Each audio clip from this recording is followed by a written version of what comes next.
मित्रों, मैं सपना देख रहा हूं।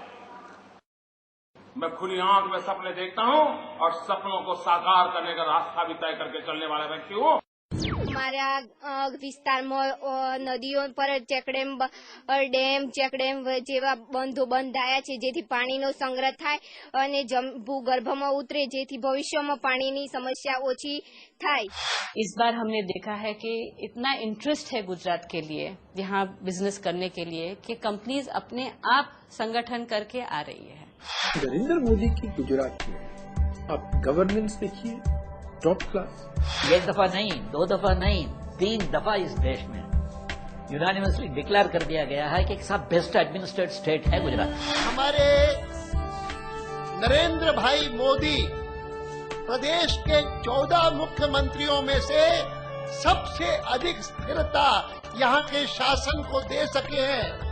There is only one person who has been taking a proactive stand against terrorism in India, and that is Narendra Modi. In course of time, I think the Chief Minister will find that he will not have to attract people to Gujarat. The question will be, you're stupid if you're not here.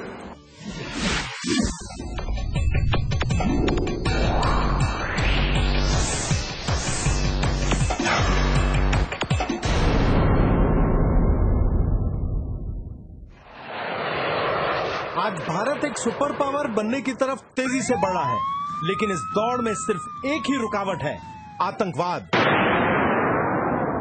दिल दहला देने वाला यह अघोषित युद्ध देश भर में भयानक तबाही मचा रहा है। मुंबई के झवेरी बाजार और गेटवे ऑफ इंडिया पर बम ब्लास्ट हुए, 46 लोग मारे गए, 160 घायल। अयोध्या के श्री राम मंदिर परिसर पर आत्मघाती दस्ते ने हमला बोला, कई लोग मारे गए।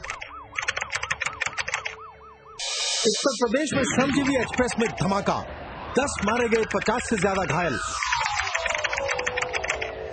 दीपावली के दौरान दिल्ली में सीरियल ब्लास्ट, 67 लोग मारे गए, 224 घायल। आतंकवादियों ने अंधाधुंध फायरिंग की और ग्रेनेड फेंके, एक वैज्ञानिक की मौत और 5 घायल। सिलसिलेवार धमाकों में वाराणसी में 28 लोग मारे गए और 100 से ज्यादा घायल। आंकड़ों के मुताबिक सन 2006 में 1492 निर्दोष हिंदुस्तानी दहशतगर्दों के शिकार बन गए। क्या गुनाह है उन नौजवानों का? क्या गुनाह है उन माँ बहनों का? किसी का भाई छीन लिया जाता है, किसी का लाडला छीन लिया जाता है, किसी बहन का सिंदूर पहुंच लिया जाता है। क्यों? कब तक? 11 जुलाई सन 2006 शाम के 6 बजे से 6:40 तक का समय मुंबई पर भारी पड़ा। लोकल ट्रेनों पर लगातार 7 अलग अलग जगहों पर बम ब्लास्ट किए गए। तकरीबन 200 लोग मारे गए, 625 घायल हो गए। पुलिस के मुताबिक इस हादसे को अंजाम दिया था लश्कर ए तोयबा और सिम्मी ने। हमने देखा है कि भी ऑफिशियल लैक्सिटी से और पब्लिक की लैक्सिटी से महाराष्ट्र में क्या हुआ, उसी टेररिज्म से। मुंबई धमाकों में शामिल सिम्मी यानी students Islamic movement of India ने कई और आतंकवादी घटनाओं को अंजाम दिया है। सीमी पर जो चार्जशीट है, उस चार्जशीट में ये तमिल मुस्लिम मुन्नी कड़घम का नाम है। उसी पार्टी के साथ तमिलनाडु में कांग्रेस पार्टी चुनाव समझौता किया और चुनाव लड़ा। आप आतंकवाद से लड़ सकते हो? दुनिया भर के कई देशों ने आतंकवाद से लड़ने के लिए अपने अपने कानूनों को और भी सख्त कर दिया है, लेकिन यूपीए सरकार ने तो आतंकवाद के खिलाफ देश के सबसे मजबूत कानून पोटा को ही निरस्त कर दिया। एक काम करो, इस देश के सुरक्षा बल के जवान जिन्होंने इस भारत मां की सेवा करते करते, जिन्होंने निर्दोष नागरिकों की सेवा करते करते अपने जान गंवाए हैं, उन शहीद परिवारों से सिर्फ वोटिंग करवा लीजिए और उनको पूछिए कि पोटा का कानून रहना चाहिए कि जाना चाहिए। अगर वो कह देते हैं तो फिर आपकी मर्जी, आप चला लीजिए। किसी भी सरकार ने जीरो टॉलरेंस डॉक्ट्रिन नहीं बनाई। अगर जीरो टॉलरेंस अगर आज आप सच्चे दिल से पूछें, जीरो टॉलरेंस ऑफ टेररिज्म सिर्फ गुजरात में है। देखिए, जब गुजरात में वो बड़ा इंसिडेंट हुआ था अक्षरधाम वाला, उसके बाद पुलिस बड़ी चौकस हो गई थी। एडमिनिस्ट्रेशन, पॉलिटिकल सेटअप जो है, और उनका एक लक्ष्य था कि टेररिस्ट को गुजरात में घुसने नहीं देना है। The only person I see doing that is Mr. Narendra Modi. I think Mr. Modi has the same nationalist streak in him than Mr. Putin. He stand up for Indian value. He would stand up for India. He would stand up for the development of India. He would not allow any outside interference to come in the way of the development of India's nationality and psyche. आतंकवाद से निपटने का केवल एक ही तरीका है, political will, यानी आतंकवाद से जूझने की मजबूत राजनीतिक इच्छा शक्ति। होम मिनिस्ट्री के आंकड़ों के मुताबिक सन 2003 से 2006 के दरमियान गुजरात में आतंकवाद से केवल एक ही व्यक्ति की मौत हुई। लेकिन हैरत की बात यह है कि देश का एक बहुत बड़ा बुद्धिजीवी वर्ग और कुछ ह्यूमन राइट्स एक्टिविस्ट गुजरात की इस कामयाबी का जबरदस्त विरोध करते हैं। नरेंद्र मोदी की सरकार ने ये बिल्कुल स्पष्ट कर दिया है टेररिस्ट को, या जो भी टेररिस्ट को पनाह देने वाला हो, कि भाई ये 5-6 साल में उन्होंने ये क्लियर किया है कि देखिए सरकार इसमें आपको बख्शेगी नहीं।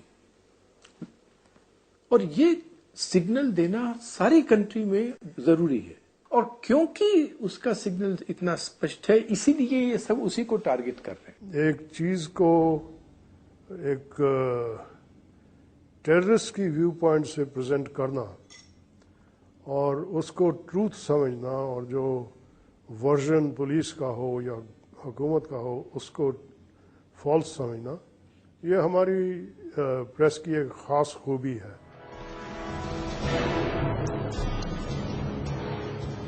देश की सरहदों पर सरकार का ध्यान कम है, लिहाजा अब बांग्लादेशी घुसपैठिए पश्चिम बंगाल में हिंदुस्तानियों की जमीनें खरीद रहे हैं। They are selling their property, landed property, to these Bangladeshi Muslims. And what are they doing? What use they are putting to this land?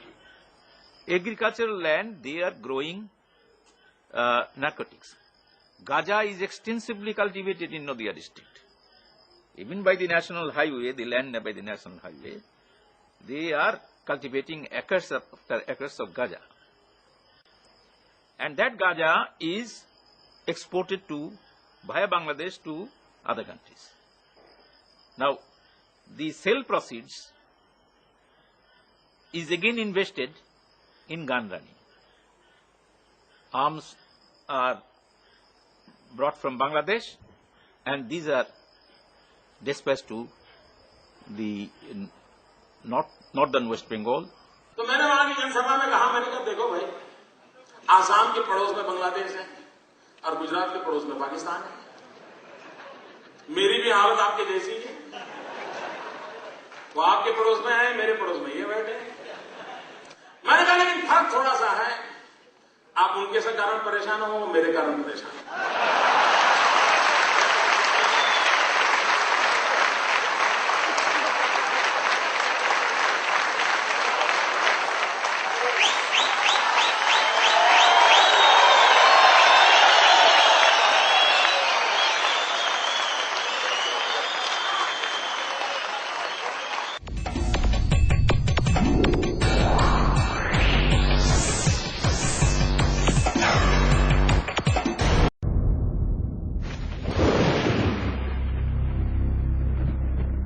याद करिए, सन 2002 के गोधरा कांड के बाद यह बताया गया था कि गुजरात का मुसलमान खतरे में है। इसलिए हमने वहां जाकर ये पता करने की कोशिश की कि गुजरात के अल्पसंख्यक आखिर जीते कैसे हैं। यहां सुल्तान अहमद शाह की कब्र है। इसके ठीक नजदीक है अहमदाबाद की जामी मस्जिद। इस मस्जिद को सुल्तान अहमद शाह ने सन 1424 में बनवाया था।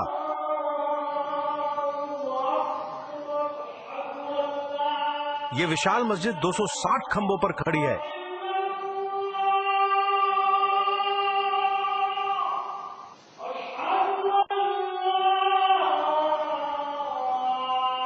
गुजरात के मुसलमानों की राय जानने के लिए भला अहमदाबाद की जामी मस्जिद से ज्यादा बेहतर जगह कहां मिलेगी? कौन कौन सी जगह अहमदाबाद में आप जाते हैं घूमने के लिए? बहुत सी जगह, लॉ गार्डन है, फन पब्लिक है, यहाँ काकरियाबाजी ये बाजू है, बिग बाजार है। गुजरात में ऐसा है कि जो मुस्लिम हैं उनके दुकान से लोग सामान नहीं लेते या उनके साथ भेदभाव करते हैं, ऐसा है क्या? ऐसा तो कुछ नहीं है, ऐसा कुछ हमको ऐसा इस मुल्क में जैसा कि ऐसा कुछ भी नहीं है कि हिंदू मुसलमान की दुकान से नहीं लेता। हमारे तो हिंदू ग्राहक ज्यादा है कि सब आदमी घूम सकते हैं, कर सकते हैं, कोई डर नहीं रहता है। पहले जो आज से 85 के बाद पहले बहुत ही मगजमारी ने ये झगड़े के घर ने थे ना, जा भी जाते कि ये मगजमारी के घर ही होते थे। अभी का माहौल ऐसा हो गया कि रात को 12-1 बजे बाद में कोई है ना 1:30 बजे बाद में निकलते ही नहीं, क्योंकि पुलिस की चेकिंग होती है। गुजरात में बिल्कुल सही है, सही अच्छा है, सब अच्छा है। कोई हिंदू हो या मुस्लिम हो, कभी कोई हमें परेशान करता ही नहीं, बिल्कुल फ्री लाइफ है जिंदगी। अहमदाबाद सिटी इतना सेफ्टी है, कहीं और सिटी नहीं हो सकता, इतना सेफ्टी है। और जो लोग कहते हैं हिंदू मुस्लिम ऐसे है वैसे है, लेकिन अभी तक तो मुझे ऐसा लगा ही नहीं है कि हिंदू मुस्लिम में कोई भी तफावत हो। नहीं, ऐसे तो कुछ डर वर नहीं है, निकल जाते हम ऐसे घूमने के लिए। गांव महेरपुरा, जिला साबरकांठा, तकरीबन 600 लोग यहाँ रहते हैं। 80% इस गांव में मुसलमान हैं। हमारे गांव में सामूहिक गोबर गैस प्लांट है, वो 90% गवर्नमेंट का और 10% लोक फाड़ा से हमने ये काम करवाया है। और सामूहिक मिनरल वाटर प्लांट है, सारा नागरिक मिनरल का यूज करता है। हमारे गांव में 100 घर है और 100 घरों में करीबन 70 से 80 मोबाइल है और 70-80 गाड़ियां हैं।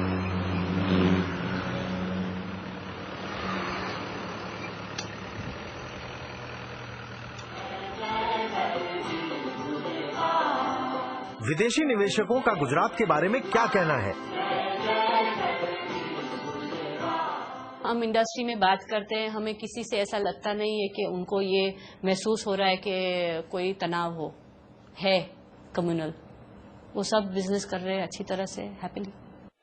आमतौर पर भारत में 3 तरह के सामाजिक और आर्थिक विकास के मॉडल दिखाई देते हैं: महाराष्ट्र मॉडल, बंगाल मॉडल और गुजरात मॉडल। कांग्रेस के ही शासनकाल में विकसित हुआ है महाराष्ट्र मॉडल। बंगाल मॉडल, जो कि कम्युनिस्टों के 30 सालों के शासन की उपज है, और गुजरात मॉडल, जो कि पिछले 1 दशक के बीजेपी राज की देन है। बाकी स्टेट्स भी इसको धीरे धीरे गुजरात मॉडल को अपना रहे हैं। जो गरीबी रेखा के नीचे जो है, उसमें किसानों की संख्या कितनी है, वो हिंदुस्तान में सबसे ज्यादा बंगाल में है। महाराष्ट्र में यह है कि वो हिंदुस्तान की फाइनेंशियल कैपिटल है, एक बार इंडस्ट्री में लीडर थी, और आज ये है कि वहां गवर्नमेंट ही नहीं है, गवर्नमेंट कुछ ही नहीं कर रही। बेशक आप विदर्भा में देख लें, बेशक आप इंडस्ट्री में देख लें, बेशक आप इंफ्रास्ट्रक्चर डेवलपमेंट में देख लें। सब इकोनॉमिक पैरामीटर्स के हिसाब से बंगाल है सबसे पिछड़ा हुआ स्टेट और गुजरात है सबसे पहला स्टेट। और ये जानकारी आज के तारीख में बंगाल के बच्चे बच्चे में है। ऐसा एक भी गांव नहीं है जिसमें एटलीस्ट 10% लोग गुजरात में नौकरी करने के लिए नहीं गए हो। वहाँ इन्वेस्टमेंट सिर्फ हिंदुस्तान के अंदर से नहीं, लेकिन बाहर से भी अधिक से अधिक गुजरात में आ रही है। When you showcase Gujarat, you showcase India. When you showcase India, you showcase Gujarat.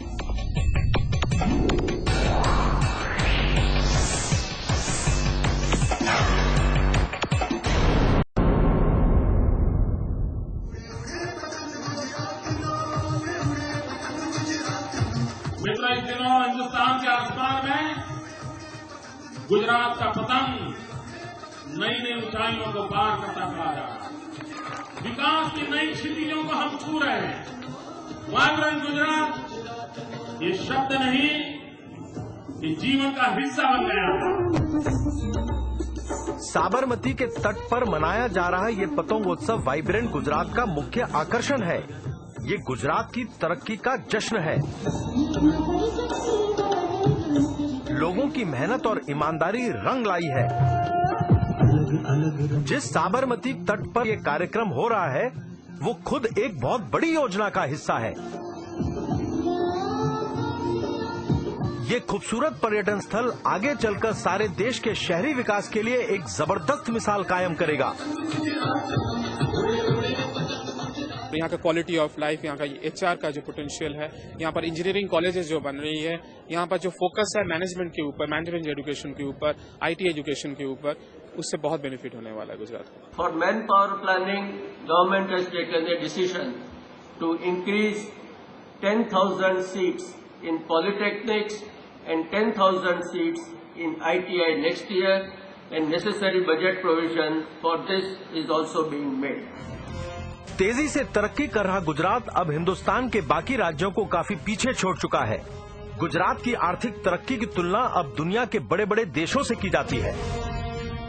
Press about India generally and Gujarat in particular is very, very favourable. There are obviously some excellent opportunities here, and Indian business is not only something which people talk about in India, but it's something which people talk about in terms of its impact on the rest of the world. And like I said, Gujarat is a big part of the Indian economy, and so it plays a very important part of that global impact of Indian business. I live in Antwerp, which is a large Gujarati business community, mainly in the diamond sector, also in shipping. And I'm not very close to them, but I do interact with them. And you see, they nowadays have a very positive impression of Gujarat's economic performance. And they do give credit to Narendra Modi for that. One element, for example, is his apparent incorruptibility. जैसा हम लोग कहते हैं ना, यथा राजा तथा प्रजा, उसी माफिक, उसी हिसाब से कि जब चीफ मिनिस्टर का इंटीग्रिटी डाउट में नहीं है, तो गवर्नमेंट ऑफिशियल्स कहते हैं कि हम भी अच्छा परफॉर्म करना चाहिए। पश्चिम बंगाल और हरियाणा जैसे राज्यों से उलट गुजरात में SEZ को लेकर कोई विवाद नहीं है। 1600 किलोमीटर लंबा समुद्री किनारा, 11 एयरपोर्ट्स, 41 पोर्ट्स, 2200 किलोमीटर लंबी गैस ग्रिड, 74,000 किलोमीटर लंबी सड़कें और एक विशेष SEZ एक्ट। मेरा पूरा गुजरात ही SEZ है। SEZ का मीनिंग है इन Gujarat, S stands for spirituality, E stands for entrepreneurship and Z stands for gene. देखिए, गुजरात में एक बहुत बड़ा एडवांटेज ये है कि एक पोर्ट बेस्ड स्टेट है, यहाँ की कोस्ट लाइन इतनी बड़ी है और यहाँ पे गैस की अवेलेबिलिटी है, तो यहाँ पे पावर जनरेशन में तो हमेशा कॉम्पिटिटिवनेस रहेगी। और बाकी रकम से भी जब एडमिनिस्ट्रेशन अच्छा हो, माहौल अच्छा हो और प्रोएक्टिव हो यदि गवर्नमेंट्स, तो उसका एडवांटेज इंडस्ट्री को मिलता है। A large number of power projects are coming to Gujarat. The largest being, of course, the ultra mega power project. Manufacturing है तो इंजीनियरिंग में गुजरात का स्ट्रेंथ है। राजकोट है, बड़ौदा है, अहमदाबाद है, जामनगर है। इन सब सिटीज में काफी इंजीनियरिंग प्रोडक्ट्स बनते हैं और सर्विसेज मिलती हैं। तो this makes it easy for a Dutch company. उसको आउटसोर्स भी करना है तो उसको जो सेटअप चाहिए, जो मैंने देखा है डच कंपनीज मुझे कहती है कि वो तो यूरोप में भी काफी कम कंपनीज के पास ऐसा सेटअप होता है, वो यहाँ गुजरात में मिलता है उनको। हमारे यहाँ पीपा वाव से जयपुर तक गुड्स ट्रांसपोर्टेशन के लिए डबल डेकर ट्रेन हमने प्रारंभ की है और हम इसको पीपा वाव से पंजाब तक ले जाना, बठिंडा तक ले जाना चाहते हैं। आप कल्पना कर सकते हैं ट्रांसपोर्टेशन में कितनी बड़ा इंफ्रास्ट्रक्चर मिल जाएगा, एक बहुत बड़ा डेवलपमेंट होने वाला है। हैरानी की बात है कि देश में बंद पड़ी आधी स्मॉल स्केल इंडस्ट्रीज अकेले पश्चिम बंगाल में मौजूद हैं, लेकिन गुजरात में लघु उद्योग तेजी से बढ़ रहे हैं। In the last 5 years, there has been an addition of 70,000 units in the small scale sector. Today, the number of small scale units in Gujarat stand at 3,12,000 units, an all-time high record. This state is one of the most progressive states in the country. It's the fastest growing. It has a government that works. And I believe that as India takes its place in the world, as Mukesh said, that Gujarat will be one of its shining lights. देश में हड़ताल और lockout की वजह से साल भर में 2 करोड़ 33 लाख मैंडेज का नुकसान हो जाता है। गौरतलब है कि इसमें से 60% मैंडेज का नुकसान केवल पश्चिम बंगाल में होता है, लेकिन गुजरात में मजदूरों और मैनेजमेंट के बीच संबंध मधुर रहते हैं। यही गुजरात की खुशहाली का राज है। Reliance has been operating in Gujarat and we have not lost one single mandate of work because of any labor issues. I believe Gujarat is vibrant because it has a heady mix of three factors. It is fortunate to have at its helm very dynamic leadership provided by the Honorable Chief Minister, very high quality of governance, and it espouses a true spirit of partnership between industry and government.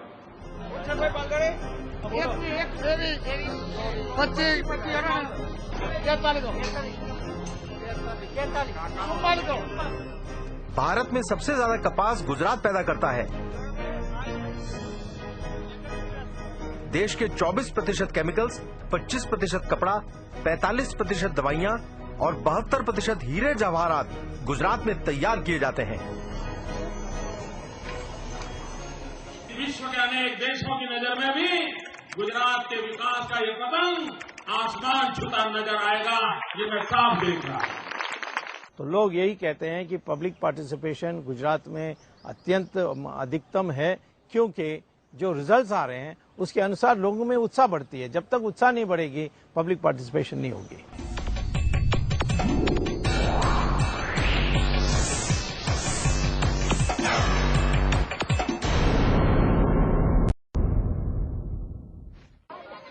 Bharat का अधिकांश भाग पानी की कमी के खतरनाक दौर से गुजर रहा है। देश के 90% गांवों में आज भी पानी को जमीन से खींचा जा रहा है। चिंता की बात यह है कि ग्राउंड वाटर रिचार्जिंग को लेकर राष्ट्रीय स्तर पर कोई ठोस योजना है ही नहीं। Indira Gandhi institute of development research के मुताबिक रोजाना तकरीबन 85 लाख पंप देश भर में करोड़ों लीटर पानी धरती की कोख से निकालते चले जा रहे हैं। भारत के सुइसाइड कैपिटल विदर्भ में ग्राउंड वाटर यानी भूजल तेजी से खत्म हो रहा है।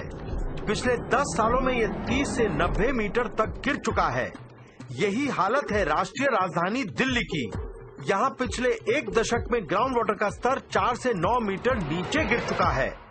500 फुट 1200 फुट 900 फुट जमीन में काणा पाड़ी पाड़ीने 25 હજાર વર્ષ જૂનું પાણી ખેંચવા માટેનું કામ કરીએ છીએ।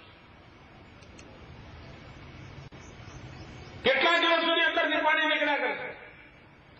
દર વર્ષે બોર ફેલ જાય, કોઈનો 2 વર્ષે ફેલ જાય, કોઈનો 4 વર્ષે ફેલ જાય। ખેડૂતે જે મૂડી નાખી હોય એ પણ પાણીમાં જાય। એનો કોઈ ઉપાય ખરો કે નહીં? बातों ना बड़ा करे न चाहे, काम करी बताओ पड़े। एक समय था जब गुजरात में कम से कम 4000 गांव को टैंकर्स के जरिए पानी पहुंचाना पड़ता था। आज जल क्रांति के युग में गुजरात का लगभग हर गांव टैंकर मुक्त हो चुका है। आखिर ये करिश्मा हो कैसे गया? गुजरात भर में युद्ध स्तर पर चेक डैम बनाए गए और बनाए जा रहे हैं। चेक डैमों का डिजाइन कुछ ऐसा होता है कि नदी को जगह जगह रोक दिया जाता है। इससे पानी भारी मात्रा में एक ही जगह इकट्ठा होने लगता है, लिहाजा ग्राउंड वाटर रिचार्ज हो जाता है। गुजरात में सन 2001 और 2006 के दरमियान 1,10,000 चेक डैम बनाए गए। गौरतलब है कि आजादी से लेकर सन 2001 तक केवल 4,000 चेक डैम बनाए गए थे। आ 45 वर्ष में कांग्रेस शासन में आखा गुजरात में कुल 12,000 खेत तलावड़ी बनी है। सन 2003 और सन 2006 के दरमियान 1,37,000 खेत तालाबों को बनाया गया। गुजरात भर में सन 2001 और सन 2005 के बीच ग्राउंड वाटर का स्तर औसतन 4 मीटर ऊपर आ गया है। केवल नर्मदा के कारण नहीं हुई, उसके पानी के कारण नहीं हुई, मगर ये चेक डैम्स माइक्रो चीजें कर लोगों को इन्वॉल्व कर ऐसी चीज करना जो कि लोगों के हित में हो और वहां तक लास्ट आदमी तक पहुंचे। दक्षिण गुजरात में पानी ज्यादा मात्रा में है। यहाँ से पानी को सौराष्ट्र और कच्छ भेजने की योजना बनाई गई। बड़ी बड़ी पाइपलाइनों का जाल बिछा दिया गया। हम कहते हैं ना, बिलीव और नॉट बिलीव। गुजरात में ये जो पाइपलाइन वाली बात है, लगभग एक ऐसा ही किस्सा है। इस तरीके से करीब 10,000 विलेजेस हमने कवर किया है और गुजरात में भूगर्भ का आधारित जो पीने का पानी की व्यवस्था थी उसको हमने क्रमशः बंद कर रहे हैं। सरदार सरोवर प्रोजेक्ट का मेन कैनाल 532 किलोमीटर लंबा है। इसका 400 किलोमीटर भाग बनकर तैयार हो चुका है। इससे 4 लाख हेक्टेयर भूमि की सिंचाई और 4000 गांवों को पीने का पानी पहुंचाया जा सकता है। सन 2001-2002 में पानी के एक बहुत बड़े संकट के दौरान नर्मदा का पानी कैसे निकाला गया, उसकी कहानी अद्भुत है। गुजरात सरकार ने एक फैसला लिया कि जो पहाड़ उसके बाजू में है, उस पहाड़ में विस्फोट करके सुरंग बनाई जाए और उस सुरंग में से इस पानी को अगर गुजरात राज्य में पहुंचाया जाएगा तो ये कितना अच्छा होगा। उन्होंने फैसला लेके विस्फोट करके सुरंगें बनाई और वहां पर 100 हार्स पावर के 60 पंप लगाए गए। उन पंपों के जरिए आज ये पानी पूरे गुजरात में जा रहा है केनाल के नेटवर्क से और पूरी जनता को पीने का पानी और सिंचाई का मिल रहा है। मैं कच्छ से आ रहा हूँ, तो कच्छ के लोगों के लिए अभी पानी आ गया नर्मदा का, तो इतनी बड़ी उसकी वैल्यू है कि जो एक पानी की अछत वाले देश में रहने वाले को ही पता चलता है। पानी की कमी होने पर गरीबी, बेबसी और मौत हमारा दरवाजा खटखटाने लगती है। ये है विदर्भ के किलिंग फील्ड्स। इस इलाके में खेती कम और आत्महत्याएं ज्यादा होती हैं। हर 8 घंटों में औसतन एक किसान आत्महत्या कर लेता है। कुछ फांसी के फंदों पर लटक जाते हैं और कुछ कीटनाशक पी लेते हैं। यहाँ के किसानों को पेस्टिसाइड की इतनी खुराक जरूर नसीब हो जाती है जो उनकी मौत के लिए काफी होती है।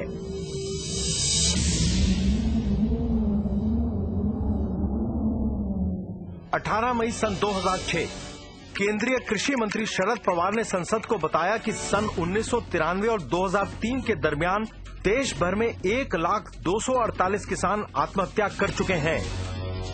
आजकल महाराष्ट्र का विदर्भ क्षेत्र किसानों की आत्महत्याओं को लेकर हर रोज अखबारों की सुर्खियों में रहता है। जब इरिगेशन का पानी मिलता है तब फार्मर को भगवान के ऊपर आधार नहीं रखना पड़ता है और फसल अनसर्टन नहीं हो जाती है। महाराष्ट्र में, आंध्र प्रदेश में और कोई राज्यों में जहां जहां इरिगेशन नहीं मिला है और पानी नहीं मिला है, फार्मर्स की इनकम अनसर्टन होती है, डेट बर्डन बढ़ता जाता है और सुसाइड होते हैं। देश भर में खेती को लेकर काफी मायूसी का माहौल है। नेशनल कमीशन ऑफ फार्मर्स ने गुजरात मॉडल की खूब तारीफ की है। ગુજરાતના કિસાનની આવક 3 જ વર્ષમાં બમણી કરી દેશે ભાઈ। આજે જો એ વર્ષે લાખ રૂપિયા કમાતો હશે તો એ 2 લાખ રૂપિયા કમાતો થઈ જવાનો છે। पहले मेरे को तो 50,000 की आवक होती थी और अभी तो उससे ज्यादा होकर 1.5 लाख की आवक हो जाती है। Whereas if you look at India, agriculture, where bulk of our people still derive their income from, in India is growing only at between 2 and 3.5%. Whereas in Gujarat, we have even maintained a double-digit growth in agriculture.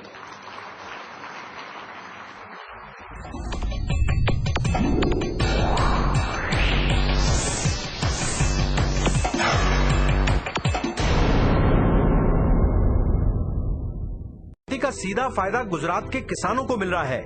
अब एक फसल के बजाय किसान सालाना 3 फसलें पैदा कर रहे हैं। क्या पहले कोई सोच सकता था कि गुजरात में अनार और मौसमी के बगीचे भी हो सकते हैं? अनार आता है और कॉटन का करते हैं और मौसमी भी लगाई है हमारे गांव में। आंकड़े बताते हैं कि महाराष्ट्र के कपास उगाने वाले तकरीबन 12 लाख किसान गरीबी और कर्ज के भंवर में बुरी तरह फंस चुके हैं। अपने पड़ोसी राज्य की खेती में तरक्की देखकर महाराष्ट्र सरकार गुजरात के इस फॉर्मूले को समझना चाहती है। महाराष्ट्र के एग्रीकल्चर कमिश्नर ने गुजरात के कृषि विभाग से संपर्क साधा। वो ये जानना चाहते थे कि गुजरात के बीटी कॉटन उगाने वाले किसानों की खुशहाली का कारण क्या है। Gujarat government has taken a number of initiatives in agriculture. They have tried to strengthen research and education. They have tried to strengthen the linkage between scientists and farmers. And they have tried to give a number of support services to farmers like soil health card, timely advice, and also this Krishi Mahotsav before the sowing season, before the monsoon comes, to attend to the needs of the farmers, visiting every village. Soil health card योजना के अंतर्गत हर एक खेत से मिट्टी का sample लेकर उसे लेबोरेटरी में टेस्ट किया जाता है। इससे ये मालूम पड़ जाता है कि किस खाद की जरूरत है और किसकी जरूरत नहीं है और कितनी मात्रा में उसका इस्तेमाल करना है। अपने बच्चों का तो हेल्थ कार्ड सभी बनवाते हैं, लेकिन मिट्टी का, जिसको अन्नपूर्णा कहा जाता है, उसका हेल्थ कार्ड केवल गुजरात में मिलता है।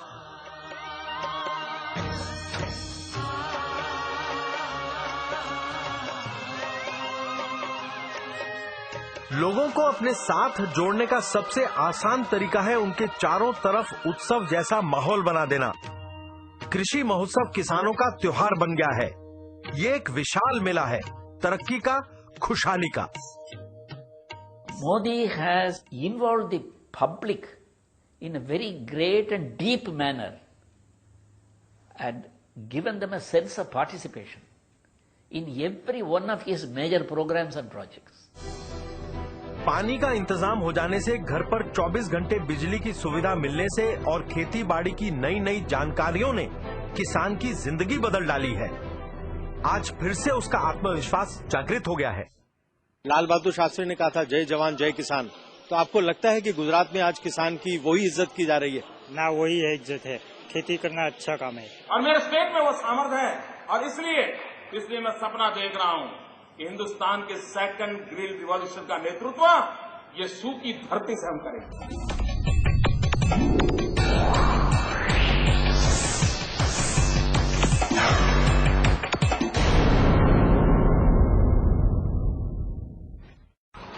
सतही पानी की जब भरपूर व्यवस्था हो जाती है तो भूजल को बाहर निकालने की कम जरूरत पड़ती है। इससे बिजली की भारी बचत होती है। गुजरात मॉडल की नींव में डाले गए हैं ऐसे छोटे छोटे नए नए विचार।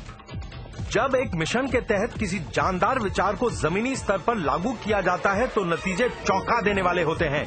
ऐसे ही किसी अद्भुत विचार से गुजरात में बिजली की क्रांति आ गई।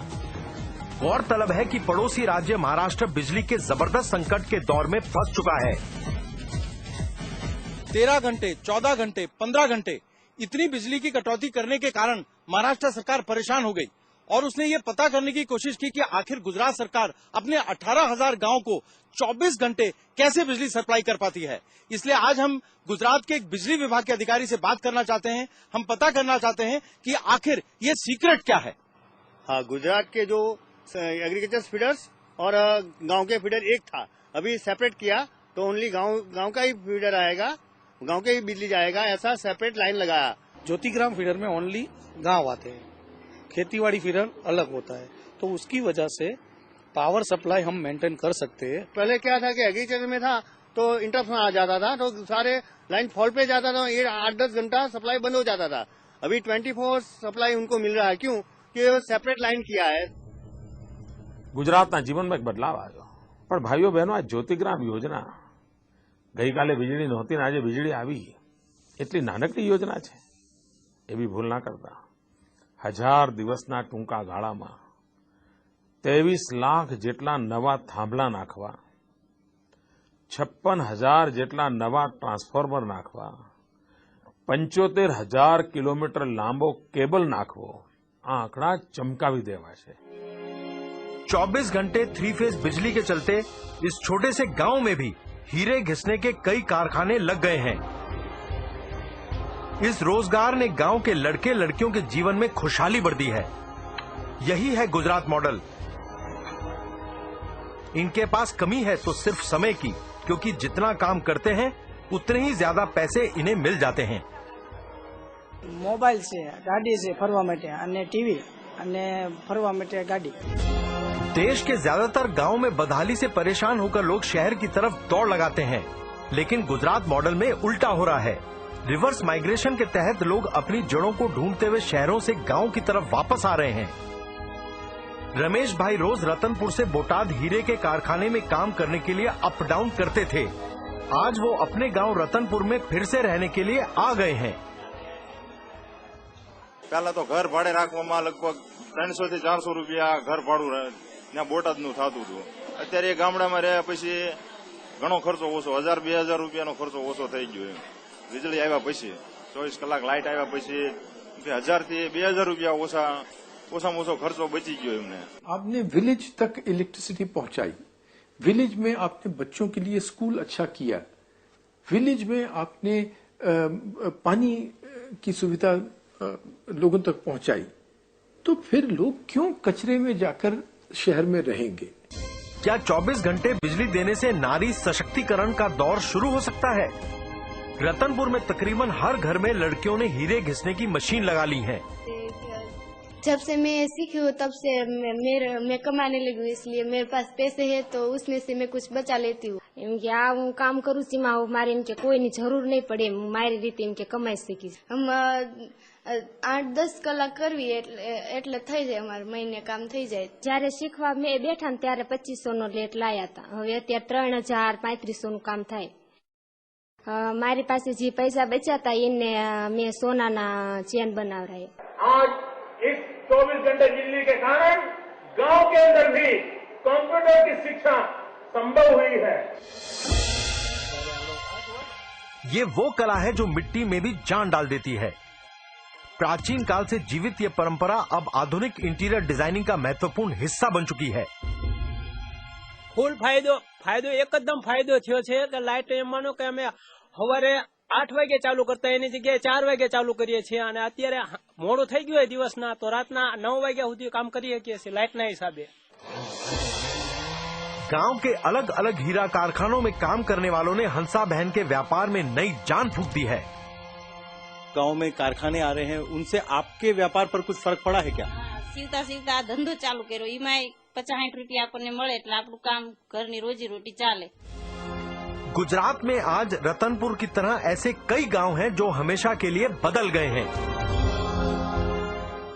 बंगाल में आप देखें, एक नेशनल सैंपल सर्वे ऑर्गेनाइजेशन का तथ्य के अनुसार बंगाल में, रूरल बंगाल में 85% लोग में इतना गरीबी है कि वो इलेक्ट्रिसिटी नहीं कंज्यूम कर सकते, उसके घर में इलेक्ट्रिक मीटर भी नहीं लगा है। और देखिए आप गुजरात में लेटेस्ट तथ्य के अनुसार 100% of rural areas are covered by electricity. I congratulate the government of Gujarat for conceiving and implementing this scheme which will benefit every 18,000 villages of the state.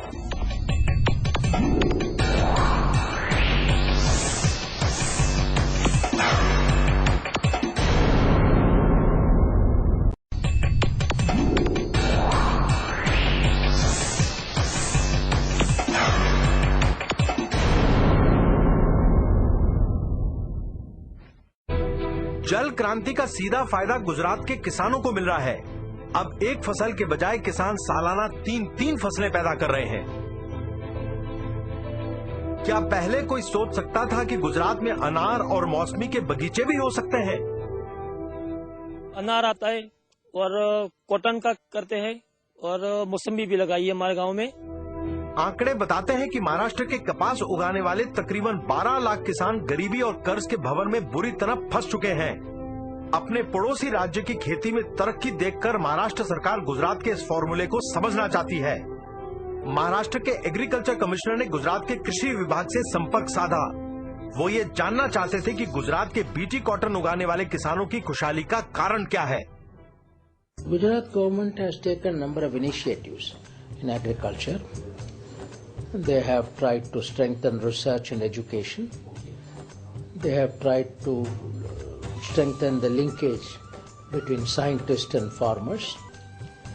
And they have tried to give a number of support services to farmers like soil health card, timely advice, and also this Krishi Mahotsav before the sowing season, before the monsoon comes, to attend to the needs of the farmers visiting every village. Soil health card योजना के अंतर्गत हर एक खेत से मिट्टी का sample लेकर उसे लेबोरेटरी में टेस्ट किया जाता है। इससे ये मालूम पड़ जाता है कि किस खाद की जरूरत है और किसकी जरूरत नहीं है और कितनी मात्रा में उसका इस्तेमाल करना है। अपने बच्चों का तो हेल्थ कार्ड सभी बनवाते हैं, लेकिन मिट्टी का, जिसको अन्नपूर्णा कहा जाता है, उसका हेल्थ कार्ड केवल गुजरात में मिलता है।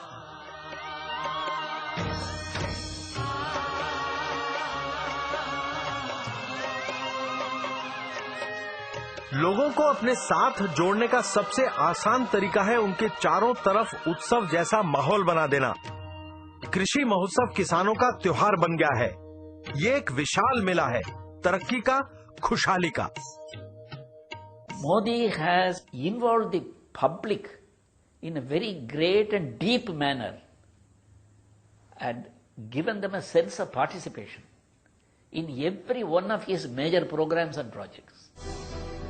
पानी का इंतजाम हो जाने से, घर पर 24 घंटे बिजली की सुविधा मिलने से और खेती बाड़ी की नई नई जानकारियों ने किसान की जिंदगी बदल डाली है।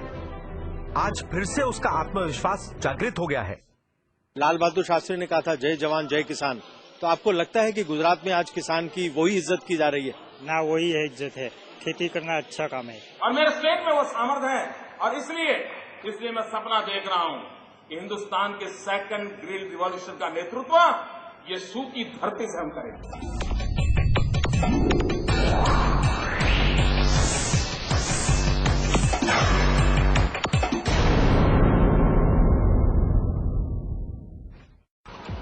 सतही पानी की जब भरपूर व्यवस्था हो जाती है तो भूजल को बाहर निकालने की कम जरूरत पड़ती है। इससे बिजली की भारी बचत होती है। गुजरात मॉडल की नींव में डाले गए हैं ऐसे छोटे छोटे नए नए विचार। जब एक मिशन के तहत किसी जानदार विचार को जमीनी स्तर पर लागू किया जाता है तो नतीजे चौंका देने वाले होते हैं। ऐसे ही किसी अद्भुत विचार से गुजरात में बिजली की क्रांति आ गई। गौरतलब है कि पड़ोसी राज्य महाराष्ट्र बिजली के जबरदस्त संकट के दौर में फंस चुका है।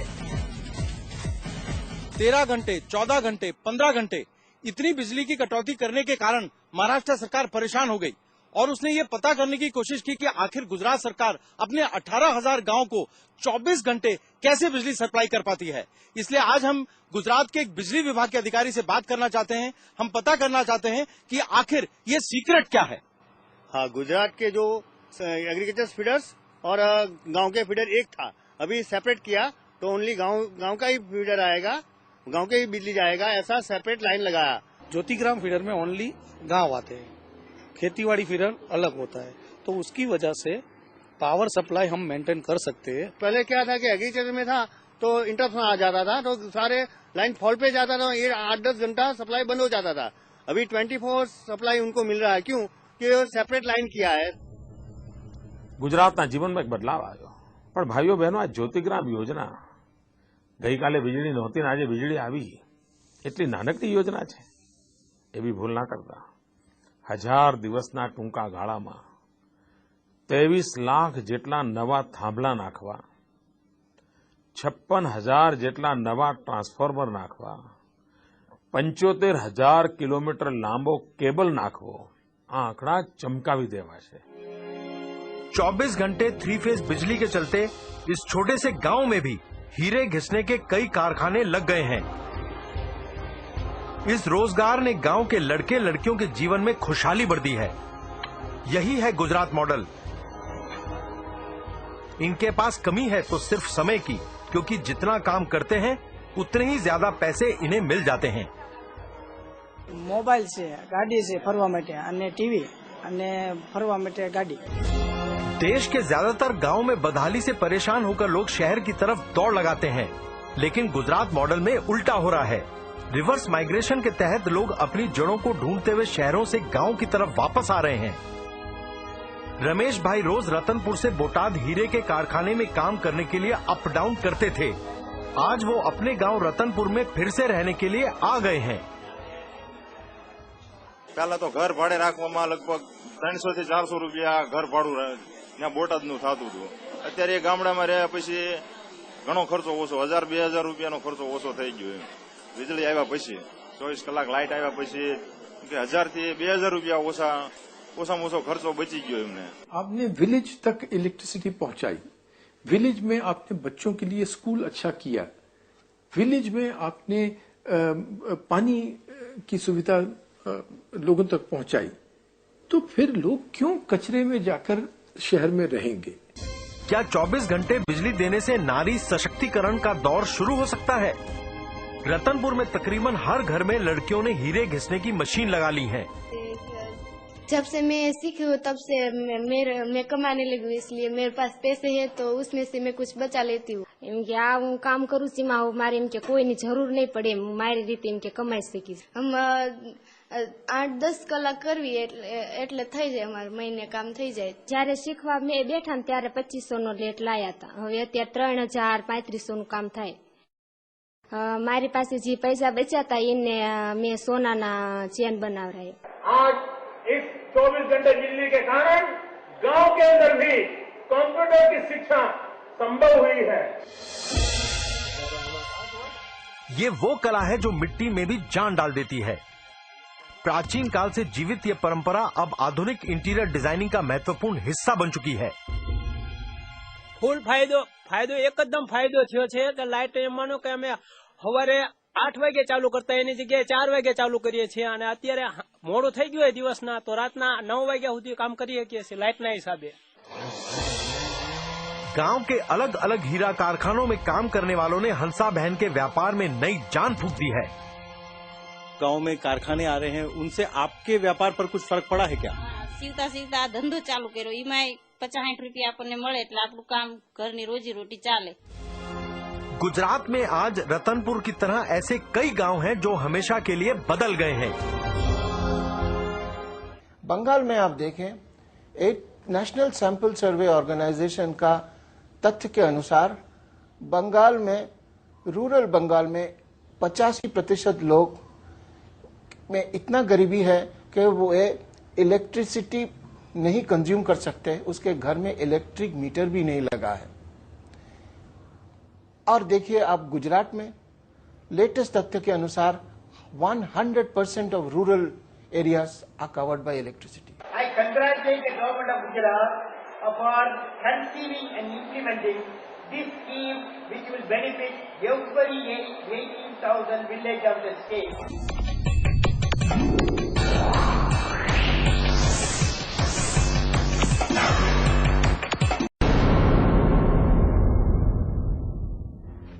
आंकड़े बताते हैं कि हर साल भारत में 1,20,000 महिलाएं गर्भावस्था में या बच्चे को जन्म देते वक्त मृत्यु को प्राप्त हो जाती हैं.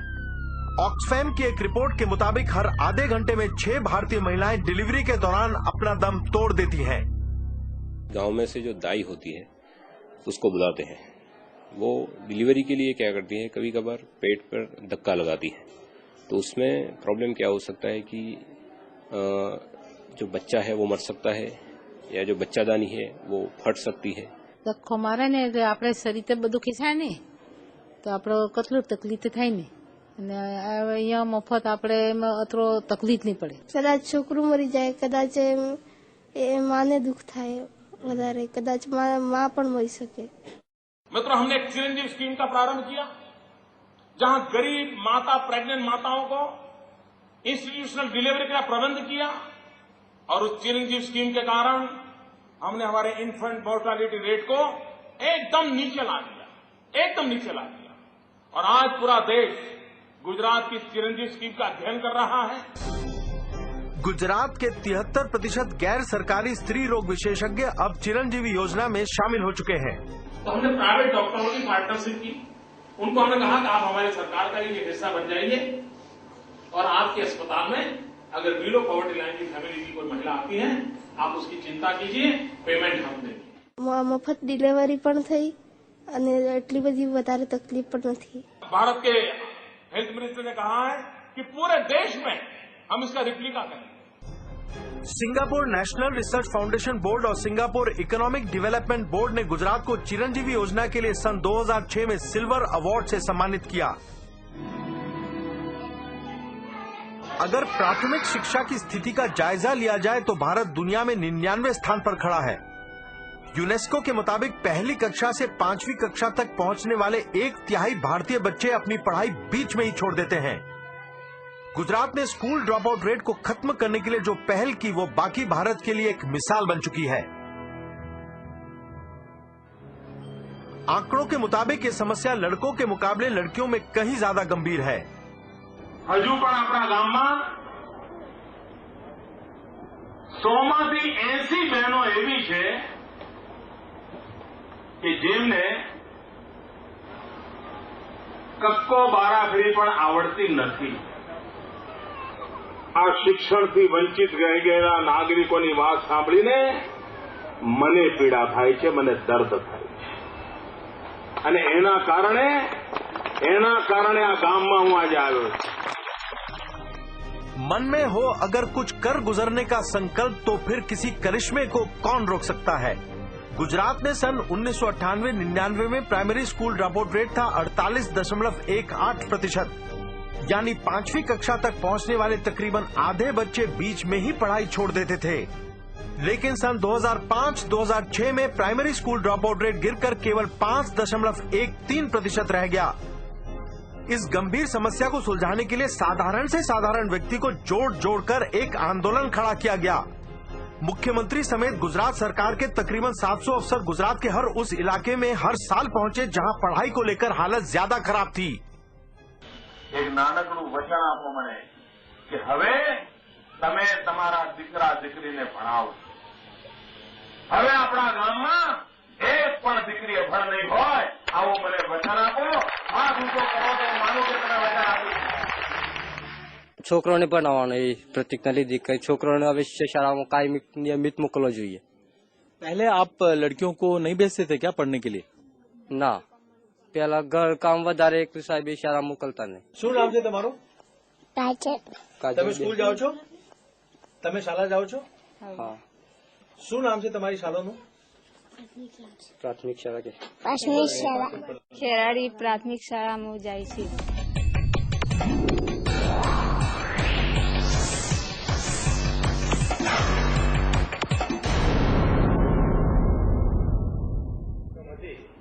વ્યાજ સહિત આપણે નામદાર જિલ્લા અદાલતમાં જમા કરાવી દીધી છે। ક્યારે જમા કરાવી છે?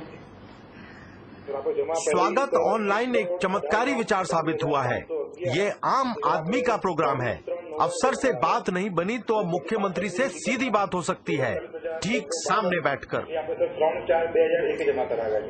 और अगर अफसरों ने कोई भी नाइंसाफी की है तो उनकी खैर नहीं। ये कोर्ट में केस जीती जाए અને ત્યાર પછી પણ પૈસા ન મળે એવી કેવી વ્યવસ્થા છે તમારી? કોર્ટ શું પણ કઈ તમારી મદદ હોય કે ના હોય ને? જી સર, બેન મારી પાસે કદી આગળ નથી સર આ બાબતે। ભાઈ એ બેન ક્યાં જાય? બધે જવું પડે ને? તમારે ત્યાં રૂબરૂ આવે તો જ તમે કામ કરો એવું છે? જી નહીં સર, આપની અરજી પણ કોઈ મળી નથી સર, એટલે અમને હવે તો તમને મળી ને, મને કહો હવે શું કરશો તમે? એમને પૂરી મદદ આપે, કોર્ટમાંથી પૈસા પૂરી મદદ નહીં, તમે શું કરશો મને 1-2 દિનમાં કોણ ક્યાં સુધીમાં કરશો એ કહો। गुजरात की विकास यात्रा की रेल नए विचारों की पटरी पर दौड़ रही है। द सेम इंफ्रास्ट्रक्चर, वही कोर्टें, वही मैदान, वही वकील, वही जुडिशरी। हमने इवनिंग कोर्ट प्रारंभ की। दिस 14 नवंबर को भारत सरकार के सुप्रीम कोर्ट के जज सीमा सबरवाल जी आए थे और पहली देश की इवनिंग कोर्ट का उद्घाटन किया।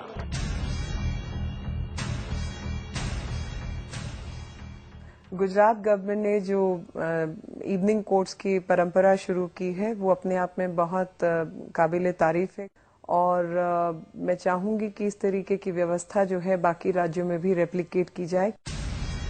पिछले 5 सालों में गुजरात के बहुत से पीएसयूज की काया पलट हो गई है। इसकी दास्तां ये आंकड़े खुद बयान कर रहे हैं। सन 2001 में गुजरात सरकार की बिजली कंपनियां 2,542 करोड़ के घाटे में थी।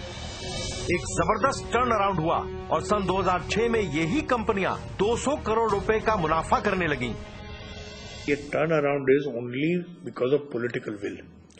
हमारे साहब ने बताया कि भाई चोरी को अटकाओ और हमको गाइडलाइंस दी कि भाई पुलिस स्टेशन रखो, चेकिंग बढ़ाओ, किसी को भी चोरी करते उसको छोड़ना नहीं। जीएसएफसी का सन 2002-2003 में घाटा था 390 करोड़ रुपए, लेकिन सन 2005-2006 में मुनाफा 437 करोड़। जीएसीएल का सन 2001-2002 में 67 करोड़ घाटा था, लेकिन सन 2005-2006 में 294 करोड़ रुपए मुनाफा हो गया। आज बाकी भारत के लिए गुजरात मॉडल को अपनाने के सिवा क्या कोई दूसरा रास्ता है? बिजली, पानी, सड़क, रोजगार, कन्या शिक्षा, महिला सशक्तिकरण और राष्ट्रीय सुरक्षा जैसे अलग अलग मुद्दों पर गुजरात ने टर्न अराउंड करके दिखाया है। भारत का अधिकांश भाग अभी भी पुराने फॉर्मूलों पर चल रहा है। किसानों को सिर्फ बारिश के भरोसे छोड़ देने का मतलब है उन्हें बार बार आत्महत्या की तरफ धकेल देना। पावर कट का मतलब है 21वीं सदी में भी लालटेन युग में जीना। इस अंधकार का सीधा असर पड़ता है बच्चों की पढ़ाई पर और कारोबार पर। आज देश की स्थिति में क्रांतिकारी बदलाव लाने की सख्त जरूरत है। आवश्यकता है लीडर्स की, हजारों कर्मठ नेताओं की। अयूब में जनजीवन के अंदर भीतर आग होनी चाहिए, मन में हुंकार उठनी चाहिए।